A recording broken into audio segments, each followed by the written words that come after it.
आपके लिए लेके आए हैं part 2, zero to hero in English. ठीक है, पार्ट 2 लेके आए हैं।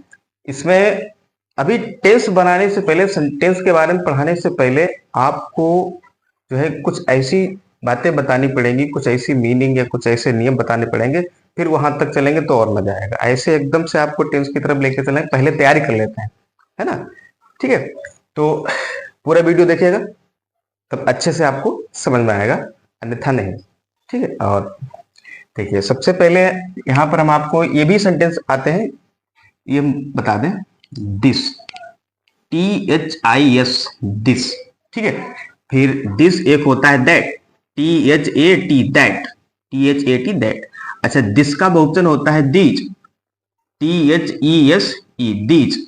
और दैट का बहुवचन होता है दोज।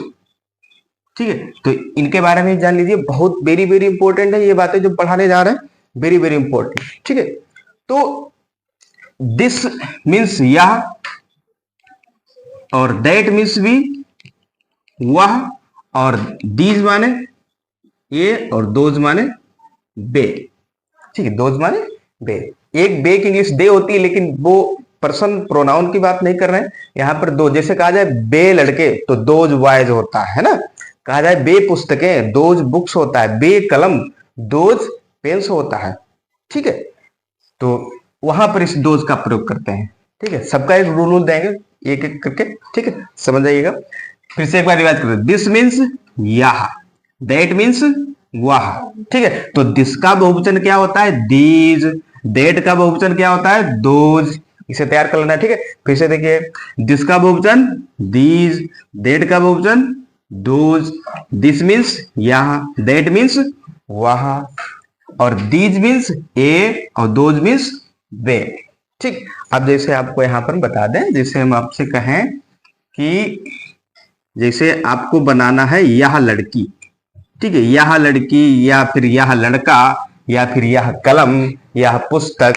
ठीक है, कैसा भी कोई वर्ड हो। ठीक है, तो उसको हम लगाएंगे दिस गर्ल, ऐसे बनाएंगे इसकी इंग्लिश। ठीक है, दिस गर्ल मतलब इसके साथ में दिस लग जाएगा। दिस गर्ल या दिस ये प्रयोग होते हैं सेंटेंस, ये भी आपको बताएंगे एक दो जो जरूरी होंगे। ठीक है, अब जैसे हमने लिखा है इस यह लड़की की जगह हमने कर दिया है वह लड़की, वह लड़की। ठीक है, यह लड़की की जगह कर दिया हमने वह लड़की। अब यहां पे दिस की जगह क्या हो जाएगा? दैट, तो दैट गर्ल। यानी कि अगर कोई यह वस्तु है, यह पुस्तक है, यह कलम है, तो दिस रहेगा। अगर वह पुस्तक या वह कलम बोला जाए तब क्या हो जाएगा? दैट हो जाएगा। वैसे एग्जाम्पल आपके सामने, यह लड़की तो दिस गर्ल हो गया, वह लड़की तो दैट गर्ल हो गया। सिंपल। ठीक है, अब इन्हीं को चेंज कर रहे हैं। देखो कैसे, अब देखो यहाँ पे दिस दैट का हमने रूल लाए हैं। ठीक है, अब यहां पर जैसे हमने कर दिया है ये लड़के, जैसे सेंटेंस आता है ये लड़के बाजार जा रहे हैं। ठीक है, ये लड़के खाना खा रहे हैं, या फिर ये लड़के जो है मैच खेल रहे हैं, ये लड़के क्रिकेट खेल रहे हैं, ऐसे सेंटेंस आ जाते हैं। तो उसमें आपको कंफ्यूजन हो सकती है। तो ये लड़के, ठीक है, तो लिखेंगे। अच्छा जी बताओ, दिस का बहुवचन क्या होगा? दीज होगा, बताया था। दीज मीन्स क्या होता है? ए। तो यहां पर हम लिखेंगे दीज, लिखेंगे THESE, दीज। दीज बॉयज हो जाएगा। ठीक है, दीज बॉयज हो गया, सिंपल। ठीक है, फिर अगला बताएं, ये लड़के की जगह हम करते हैं बे लड़के, बे लड़के। अब जैसे बे लड़के, कुछ विद्यार्थी इतने तेजस्वी होते हैं, इतने ज्यादा तेजस्वी होते हैं, वो क्या कर देते हैं? बे लड़के यहाँ पे कर देते हैं दे बॉयज, दे बॉयज कर देते हैं। मतलब डबल डबल सब्जेक्ट, मतलब बहुत ज्यादा तेजस्वी जिसको बोलते हैं ना, तो वो लड़के दे यहाँ पे दे बॉय कर देते हैं। हालांकि वो क्या हो जाता है आपका? गलत। यही चीज तो आपको समझनी है। ठीक, बे, अगर लड़के शब्द ना हो, सिर्फ बे दे रखा हो, तब हम दे लगाएंगे। ठीक, क्योंकि ये पर्सन है ना, एक अलग ये प्रोनाउन है। ठीक है, तो दे हो जाएगा। लेकिन यहाँ पे बे के साथ में दे रखा है लड़के, तो यहां पर हमने बे के लिए देखो इंग्लिश क्या लगाई भैया?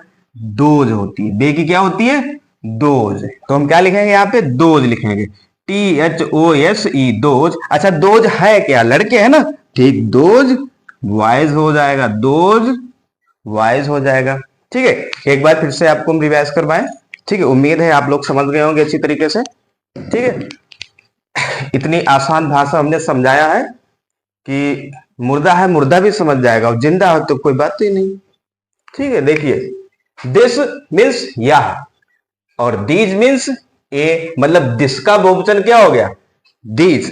वैसे दैट, दैट मीन्स वह।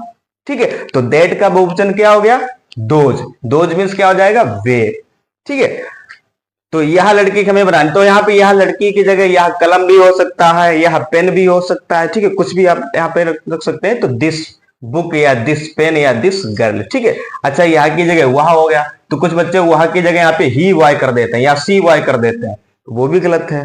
ठीक, वो भी तेजस्वी विद्यार्थियों की हरकतें होती हैं। ठीक है, तो यह वह लड़की है, तो क्या हो जाएगा, दैट गर्ल। क्या हो जाएगा, दैट गर्ल। इन शब्दों को ध्यान में रखिए। ठीक है, इन चीजों को समझिए, इसी में बच्चे गलत कर देते हैं। ठीक है, ये लड़के, तो ये लड़के, एक इंग्लिश हमने क्या बताई थी। अच्छा, दिस का बहुवचन क्या होता है, दीज। तो दीज का क्या होगा, ए होगा, तो यहां पर हम क्या कर लेंगे, दीज बॉयज हो जाएगा। क्या हो जाएगा, दीज बॉयज। अच्छा, यहां पर बे लड़के हैं। ठीक है, तो क्या हो जाएगा, दोज बॉयज। क्या हो जाएगा, दोज बॉयज। दैट्स क्लियर, उम्मीद है आप लोग समझ गए होंगे। ठीक है, आपको बोबेल बताने जा रहे हैं, क्योंकि इन सेंटेंसों में बोबेल का प्रयोग हो जाता है। जैसे ऐसा होता है, जैसे आपको सेंटेंस दिया गया, आपने बनाया, जिसे कहा यह एक पुस्तक है तो दिस इज ए बुक कर देते हो। ठीक है, यह एक कलम है तो दिस इज ए पेन कर देते हो। कभी कभी कुछ ऐसी मीनिंग आ जाती है जो बोबेल होती है, तो बोबेल वाले में ए की जगह एन लगता है। ठीक है, तो वो हम आपको क्लियर कराने जा रहे हैं। ठीक है, उनमें से अगर आपको कुछ ऐसे पॉइंट लगे तो वो नोट कर लेना। ठीक, तो देखिए,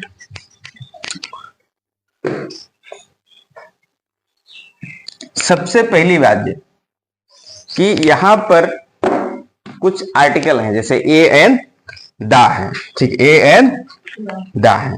ठीक है, आर्टिकल आप लोग हेडिंग डाल लेना अगर कहीं पे कोई डाउट हो। ठीक है, आर्टिकल्स हैं, जैसे हम आर्टिकल आपको पढ़ाया ARTICLES। ठीक है, आर्टिकल्स।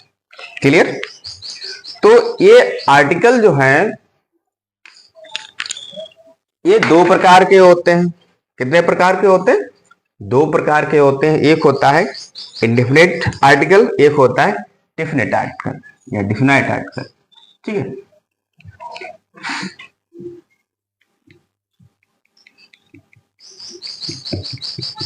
ठीक है, इंडेफिनाइट आर्टिकल या इंडेफिनिट या डिफिनेट आर्टिकल।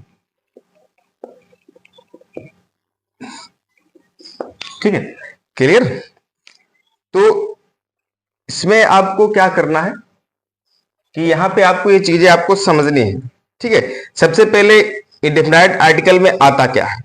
ठीक है, अब जैसे यहां पे आपको देखना है कि इसमें एन भी आता है और ए भी आता है। ठीक है, और सिंगुलर प्लूरल। सबसे पहली बात, आपने इतना नोट कर लिया होगा, अगर आपसे कोई पूछे, क्वेश्चन बन सकता है यहां से, अगर आपसे कोई पूछे बताइए आर्टिकल कितने प्रकार के होते हैं, आर्टिकल आप बताएंगे दो प्रकार के होते हैं। ठीक है, आर्टिकल आप बताएंगे दो प्रकार के होते हैं, definite article and indefinite article. ठीक है, definite article and indefinite article. ठीक है, दो प्रकार के आपके हो जाएंगे। ठीक है, दैट्स क्लियर, इतना हो गया होगा। अब इसमें से हम आपको सबसे पहले समझाने जा रहे हैं, कभी कभी इसमें ये प्रॉब्लम होती है, ए कहां पे लगता है या फिर एन कहां पे लगता है सबसे पहले। ठीक है, इसके बारे में आपको, ठीक है, चर्चा देंगे। तो इतना ध्यान रखना, हम चला क्या रहे हैं, इनडिफिनाइट आर्टिकल। क्या चला रहे हैं, ये दोनों किसके तहत आते हैं, इनडिफिनाइट आर्टिकल के तहत आते हैं। किसके तहत आते हैं, इनडिफिनिट आर्टिकल के तहत आते हैं।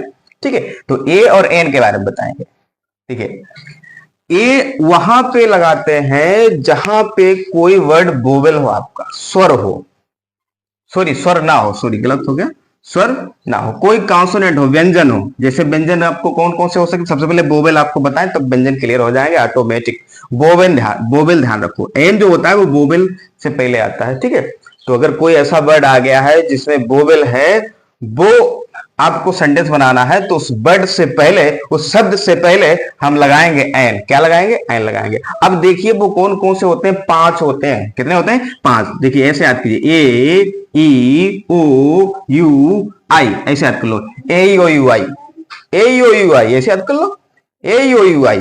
ठीक, ए ई ओ यू आई, 5 आपके हो गए। ठीक है, वोवेल कितने होते हैं? 5। अगर आपसे पूछे बताइए वोवेल यानी कि स्वर इंग्लिश में कितने होते हैं, तो आप बताएंगे 5। अच्छा, टोटल एबीसीडी वर्णमाला कितने अल्फाबेट्स हैं? अल्फाबेट आपके 26 हैं। 26 में से 5 निकाल दो, कितने बच्चे भैया? 21 बचे, 21 बचे आपके। और जो 21 इनको छोड़कर जितने होंगे वो आपके होंगे व्यंजन, यानी कि वो आपके होंगे कॉन्सोनेंट्स होंगे।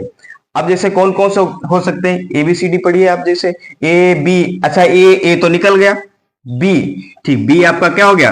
कॉन्सोनेंट हो गया। ठीक है, बी सी, सी भी नहीं इसमें कहीं आई है, सी। फिर डी ई, अच्छा ई तो आ गई है वोवेल में, तो ई नहीं लिखेंगे, ई के बाद में क्या है? एफ। तो इस प्रकार से हम लिखेंगे वोवेल को छोड़कर। ठीक है, इतना आप समझ गए होंगे क्या बताना चाहते हैं। उम्मीद है आप समझ गए होंगे। ठीक है, ये लगाएंगे कॉन्सोनेंट, मतलब आप ध्यान रखना सबसे खतरनाक शब्द जे वाले हैं, सबसे खतरनाक शब्द जे वाले हैं, इनको ध्यान रखा करो जब सेंटेंस बनाया करो। दिस दैट वाले, यह एक पुस्तक है, यह एक, ठीक है, इंक पॉट है, इसे बनाया करो। तब यहाँ पे ये चीज ध्यान रखा करो कहीं वोवेल तो नहीं आ गया है। जैसे यह एक छाता है, ठीक, यह एक छाता है, तो छाता में वोवेल आ जाता है, अम्ब्रेला में यू पहला वर्ड बनता है। तो इन चीजों को ध्यान में रखा करो, इन चीजों को ध्यान में रखा करो, ये वोवेल खतरनाक होते हैं, इनको ध्यान रखो। बाकी इन सब में हम क्या लगाते रहेंगे? ए लगाते रहेंगे, ए लगाते रहेंगे। ठीक है, अगर कोई वोवेल आ गया तो वोवेल में हम लगाएंगे एन, अगर वोवेल आ गया तो वोवेल में हम लगाएंगे एन लगाएंगे। ठीक है, फिर से एक बार याद कराएं, देखो, ए ई ओ यू आई। ठीक है, ए ई ओ यू आई, ओके। तो ए ई ओ यू आई जो क्या हो गया? वोवेल। ठीक है, तो वोवेल से पहले क्या लगेगा? एन लगेगा। क्या लगेगा? एन लगेगा। ठीक है, तो इतना समझ गए होंगे आप लोग। ठीक है, अब जैसे कुछ वर्ड बताया आपको जैसे, ठीक है, अच्छा इसको, इसके बारे में डेफिनेट बता दें। ठीक है, इसके लिए दा, ठीक है। अब दा, कुछ शब्द ऐसे होते हैं जहां पे दा नहीं लगाते हैं, और कुछ शब्द ऐसे होते हैं जहां पर हमें दा लगाना पड़ता है। ठीक है, नहीं तो सेंटेंस अधूरा माना जाता है। जैसे यहाँ पे ये सेंटेंस बता रहे हैं, the cow is under the tree, the cow is under the tree. अब जैसे ये सेंटेंस है, the cow is under the tree है, ठीक है, the cow is under the tree है, मतलब गाय जो है वो कहाँ है? पेड़ के नीचे है। गाय कहाँ है? The cow is under the tree, गाय पेड़ के नीचे है। दा की भी अपनी भूमिका होती है। दा लगाने से और दा हटाने से सेंटेंस का अर्थ मीनिंगलेस भी हो जाता है कहीं कहीं पे। ठीक है, काऊ से पहले दा लगाएंगे। जैसे एक सेंटेंस आपको बताएं, जैसे एक सेंटेंस हम बना रहे हैं, द डॉग्स, ठीक है, the dogs bark in the night, the dogs bark in the night, मतलब कुत्ते रात में भौंकते हैं। अगर इसी सेंटेंस से हम दा हटा लें, कुत्ते रात में भौंका करते हैं हो जाएगा। दा लगाने और हटाने की एक अहम भूमिका रहती है। सेंटेंस आप बना ही दें। अच्छा देखो, ये होता है, जैसे ये सेंटेंस मैंने बनाया, the dogs work in the night, ये सेंटेंस है। जैसे the dogs bark in the night, मतलब कुत्ते रात में भौंकते हैं, इसका अर्थ यही होगा। ठीक है, अब इसमें आप देख रहे हैं डिफिनेट आर्टिकल कहां कहां लगा, दा इधर लगा है और दा इधर लगा है। ठीक है, अब यहां पे जो है the dogs bark in the night, मतलब कुत्ते रात में भौंकते हैं। अगर मैं यहां से सेंटेंस से पहले दा हटा लूं, थोड़ी देर के लिए मैंने हटा लिया और उस दा को हटा के मैंने अपनी जेब में रख लिया, अभी लगाना भी तो पड़ेगा, है कि नहीं? ठीक है, तो दा मैंने हटा लिया थोड़ी देर के लिए, क्या हो गया? Dogs bark in the night हो गया, दा यहां से गायब हो गया। तब इसका अर्थ देखिए कितना चेंज हो जाता है। तब इसका अर्थ ये नहीं निकलेगा कि कुत्ते रात में भौंकते हैं, तब इसका अर्थ हो जाता है हैबिचुअल सेंटेंस में चला जाएगा। जी हैबिचुअल हो जाता है, तब इसका अर्थ होगा कुत्ते रात में भौंका करते हैं। देखिए कितना अर्थ चेंज हो गया इसका, दा हटाने से इसका अर्थ चेंज हो गया। तो इसीलिए दा लगाना ना लगाना इसका भी बहुत योगदान रहता है। ठीक है, और दा यूनिक के लिए भी लगाते हैं। ठीक है, यूनिक के लिए भी द लगाया जाता है। ठीक है, according to the sentence, according to the meaning, जहां पे जैसी मीनिंग जो भी शब्द होता है उसके हिसाब से हम द लगाते हैं।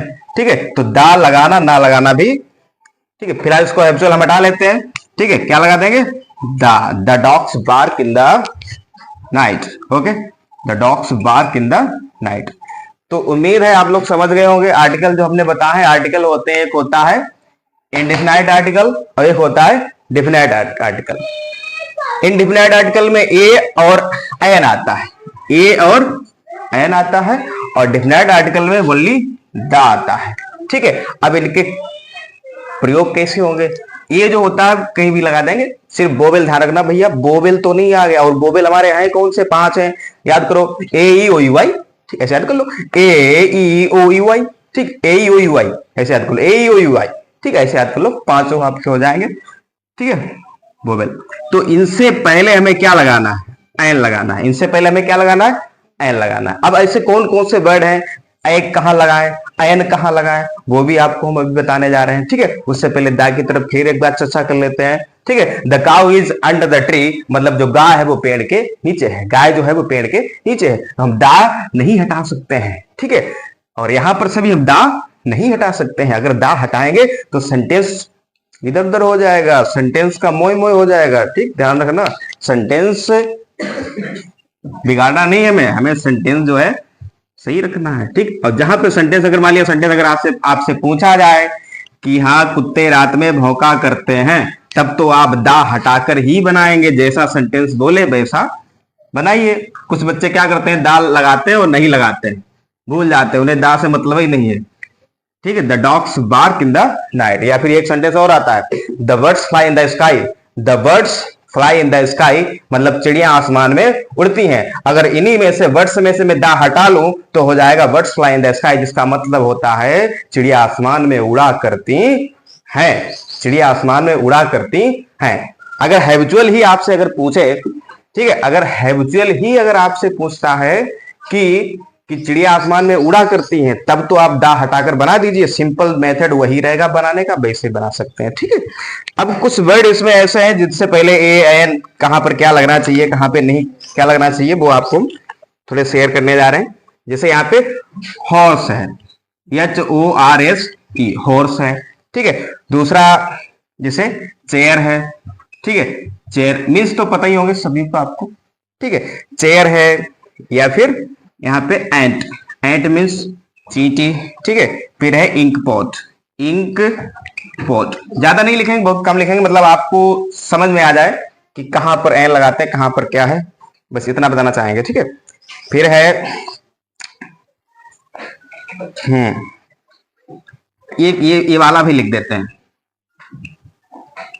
ये वाला भी लिख देते हैं ताकि आपको आगे चल के कंफ्यूजन ना हो। ठीक है,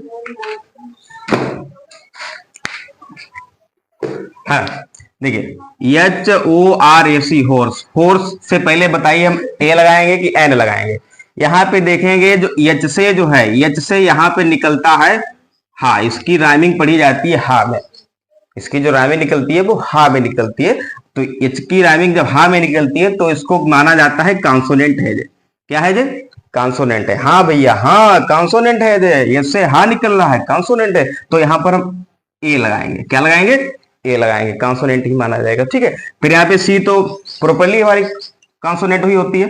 ठीक है, इसमें भी ए आ गया। अच्छा, आपने वोवेल में अभी पढ़ा था, वोवेल में कि ए ई ओ यू आई होते हैं वोवेल, उनसे पहले हम लगाते हैं एन, अभी पढ़ा था आपने। तो एंट में ए क्या आ गया, वोवेल है, हम यहां पर एन लगाएंगे, क्या लगाएंगे, एन लगाएंगे। ठीक, दैट्स क्लियर। ठीक है, फिर है इंक पोर्ट है। अच्छा, इंक पोर्ट में आई क्या है, ये भी वोवेल है, इंक पोर्ट में भी आई क्या है, वोवेल है। तो आई के लिए भी हम क्या लगाएंगे, एन लगाएंगे, क्या लगाएंगे, एन लगाएंगे। फिर है हॉनेस्ट मैन। चलो इस पे थोड़ी चर्चा करते हैं। देखिए यहाँ पे इसे हॉनेस्ट नहीं पढ़ते, इसे ऑनेस्ट पढ़ते हैं। इसे हम हॉनेस्ट नहीं पढ़ते, इसे ऑनेस्ट पढ़ा जाता है।